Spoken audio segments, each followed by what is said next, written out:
Hello Laravel friends, today I'd like to share a nice little Laravel tip which I recently learned, which is going to help you with your next secret project.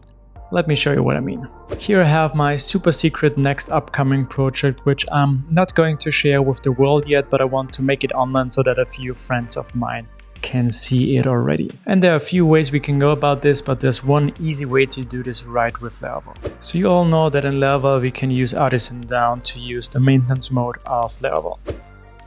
And fair enough, our site is not available anymore, which we would like to see for most of the audience, but not the few friends we'd like to show our page. So there's something we can add to this comment. But first let's bring our site up again, and now we're using the down command again, but with an option called secret. And my secret is PHP is not dead. And the secret can be any alphanumeric string you prefer.